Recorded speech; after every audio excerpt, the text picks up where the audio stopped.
NASA and the Federal Emergency Management Agency has been preparing for the unthinkable, an Armageddon-style asteroid colliding with Earth.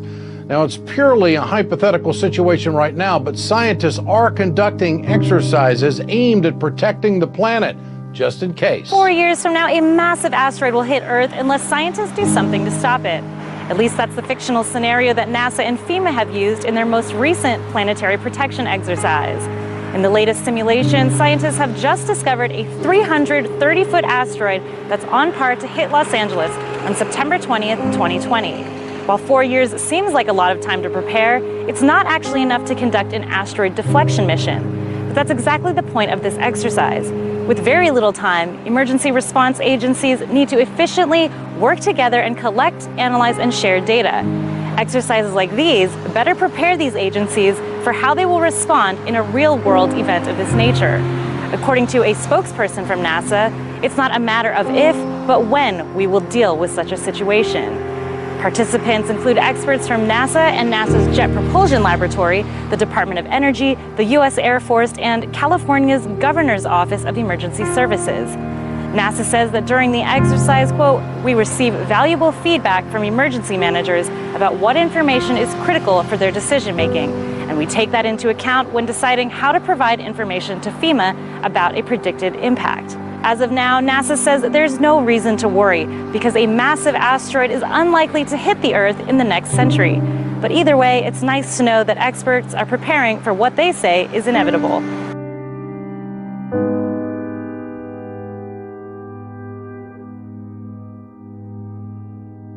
Three years ago, Haiyan battered the central part of the Philippines, killing more than 6,000. The typhoon inflicted some $13 billion in economic loss, plunging 1 million people into poverty. All this from a World Bank report, which also cites Cyclone Ayla in Bangladesh in 2010 and Hurricane Stan in Guatemala back in 2005. Wherever they strike, natural disasters leave behind much more than a field of ruins. The World Bank has also warned they tighten poverty's grip on communities worldwide. In this video, the message is loud and clear. Natural disaster losses average more than $300 billion a year. This is how we measure the devastation of floods, earthquakes, droughts and storms, their financial cost. But dollar amounts don't tell the full story.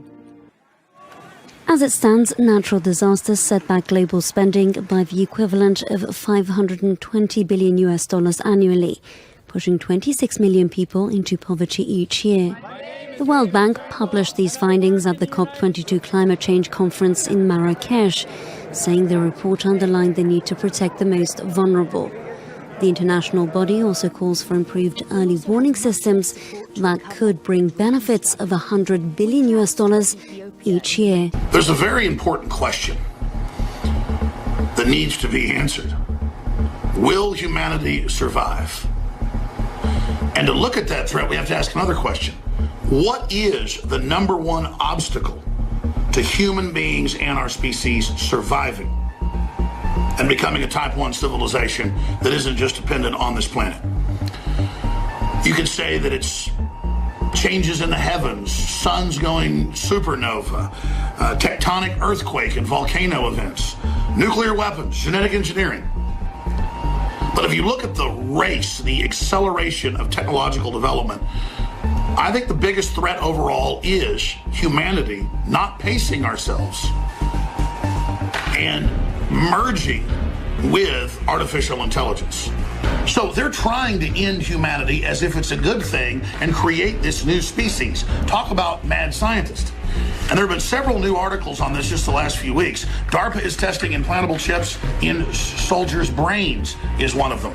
Another just came out in mid-April. Rich Americans seeks black market brain implants in bid to plug into artificial intelligence matrix. And they're going to go through the dangerous surgeries of being hooked up, not just with a few wires, but with thousands of connections total, to the brain, to an AI computer to try to merge consciousness. We don't want to run fast, we want to run faster. We don't want to die at age 100, we want to live, past 120 beyond that. We want to overcome human limitation. And we focus on building technology that augments human capabilities. So what we do with our implants is we design things that currently today can be used to overcome limitations. And we start small. The finger magnet implant is really interesting because while it can do neat little party tricks like pick up a pin or something like that, it can do much more than that.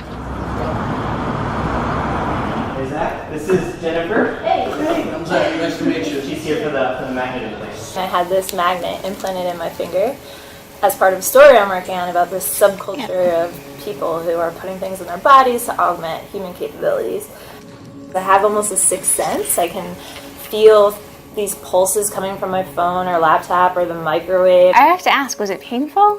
It was extremely painful, yes. There are lots of diseases where the return for implanting the device far exceeds whatever the pain or discomfort of having the procedure done. Like a cochlear implant for people that are hard of hearing or, legally deaf, an insulin pump is technically something you implant to some degree. Big pharma and the medical industry, from the financial standpoint, is threatened by what we're doing. We're talking about early detection of problems that will ease the requirements on the system, and they're a system designed to make money. We eventually want to go much further than that and work with neurochemistry. Things like serotonin, things like dopamine, things like oxytocin. Getting alerts when these neurochemicals change in your body. I think there's always a percentage of people that want to try new things. The possibility of doing a microchip that you can put underneath the skin that contains your whole medical record or could identify people on battlefields in times of war. That's a space where I think there's, a little bit more debate about what makes sense and what's realistic and appropriate risk for return on investment. Right now, biohacking is a very niche thing. It's kind of underground, but that's really starting to change. And at some point shortly after 5 years, you're going to start to be looked at oddly if you don't have an implant, if you're not augmented in some way. In Athens today, President Obama took on the role of the Greeks' mythical Cassandra and sent home a warning on politics. But will it be heard? Here's Nancy Cordes. The 20th century was a bloodbath. President Obama alluded to the world wars and the Holocaust in response to a question today about the meaning of Mr. Trump's victory.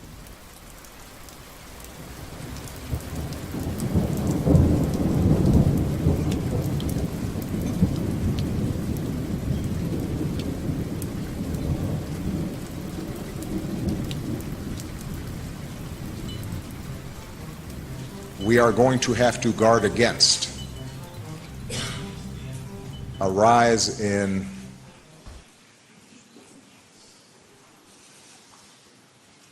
a crude sort of nationalism or ethnic identity or tribalism that is built around an us and a them.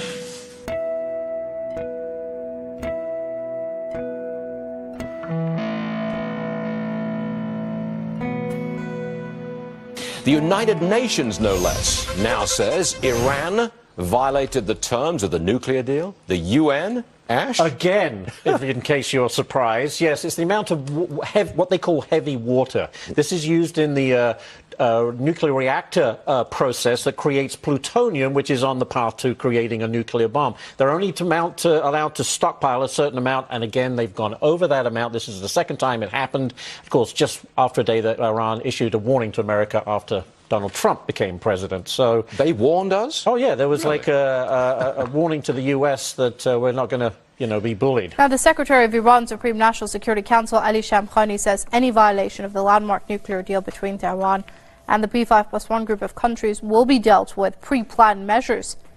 Shamkhani stressed that Iran would immediately respond with options if any party to the deal breaches their commitments under the agreement, also known as a Joint Comprehensive Plan of Action, or the JCPOA. He noted that all international watchdogs have reaffirmed Tehran's full commitment to the deal. The Iranian senior official added that reimposing sanctions on Iran would harm the nuclear deal. This after Donald Trump won the U.S. presidential election. Trump had said that during his campaign that he would tear up the nuclear deal with Iran. To some, the relationship between North Korea and Iran is pretty alarming. Both are arguably friends, and they both have a really big enemy in common. Even though Iran and the US did finally find some common ground on the nuclear issue last summer, there's still this lingering question that people don't really want to ask out loud. Is North Korea quietly building a nuclear bomb for Iran? The two countries actually go way, way back to just after Iran's Islamic Revolution. The freshly minted republic was strapped for military hardware, and Pyongyang filled that void. Then came claims of collusion on long-range ballistic missiles and reports the two had forged a sort of nuclear pact. In 1993, Iran was accused of bankrolling North Korea's nuclear program to the tune of $500 million in exchange for nuclear technology and equipment. Fast forward to 2010, and a leaked cable alleges that North Korea sold Iran 19 advanced missiles, both capable of carrying a nuclear warhead and striking targets in Western Europe. So talk of this pairing has been going on for a while, but the Iran nuclear deal inadvertently dialed up the threat of this friendship. Iran now has access to billions of dollars, money that some fear will be poured into nuclear R&D in the cash-poor Hermit Kingdom. Even though a Congressional Research Service report out earlier this year claimed there was no evidence of nuclear collusion between the two, others maintain that Iran could outwardly be following all the rules, while North Korea remains its quiet nuclear proxy. Fast forward 8 years to when Iran is allowed to get going on its own nuclear program, and it theoretically wouldn't have missed a beat.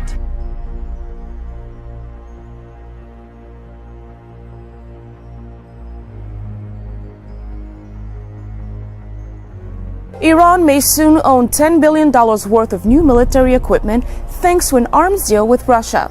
Russian Senator Viktor Ozerov told Russian reporters on November 14th that his country was in talks with Iran about a new arms deal. The new deal would include armored vehicles, artillery, warplanes, and combat helicopters amounting to some $10 billion worth of equipment. Ozerov, who has the Parliamentary Defense and Security Committee, said the equipment could reach Iran before 2020, provided the United Nations Security Council permits the sale. However, the U.S. and other Security Council members are expected to resist the sale. If resisting countries impose a block on the sale, Ozerov said negotiations will continue anyway. In 2020, a UN-imposed ban on arms sales to Iran will expire. Despite the ban, some arms have made their way into Iran, including the Russian delivery of S-300 missile air defense systems.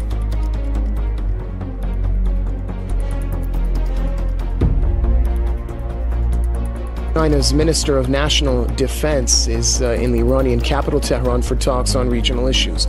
The Chinese official also discussed bilateral cooperation with his Iranian counterpart. Yusuf Jalali has the details in this following report.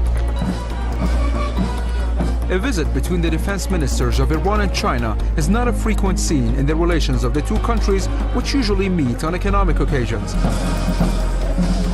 But now, China's National Defense Minister Chang Guan-chen is in Tehran for 3 days to discuss closer military ties between Tehran and Beijing.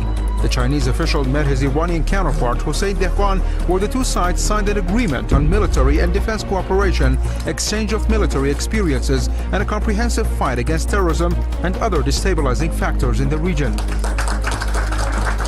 Taking off for battle. Russian carrier jets fly off to pound opposition targets in Syria. For the first time, Moscow is using its only aircraft carrier in combat, alongside cruise missiles from its naval frigate. Caliber cruise missiles were launched from the Admiral Grigorovich frigates to hit predetermined targets. Separately, Bastion coastal missiles have been launched to hit targets deep into the Syrian territory. Russia kept silent about targeting Aleppo, saying its offensive was aimed at the Islamic State group and the al-Qaeda-affiliated al-Nusra Front in rebel-held Idlib and Homs provinces.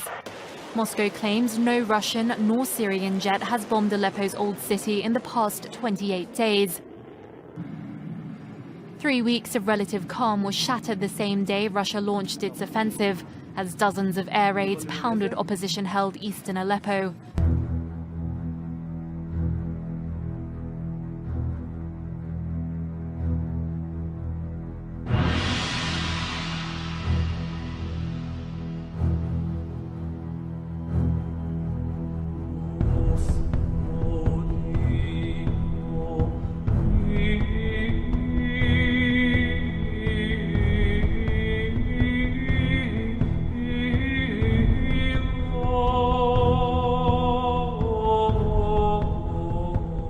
United States could be Syria's natural ally in the fight against terrorism.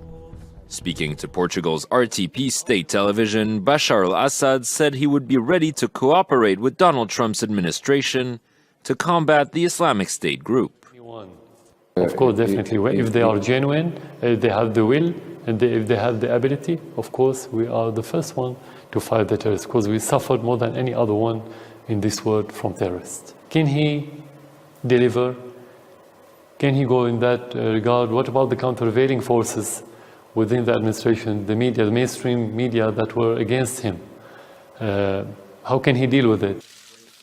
Donald Trump hasn't yet outlined a clear foreign policy plan for Syria, but the U.S. president-elect has on several occasions suggested he would be willing to work with Damascus and Moscow. I don't like Assad at all, but Assad is killing ISIS. Russia is killing ISIS, and Iran is killing ISIS.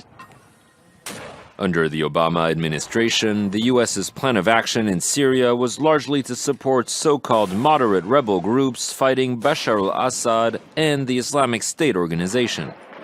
There's now speculation that Trump could stop financing these rebels after he said last Friday that he had, quote, no idea who these people were.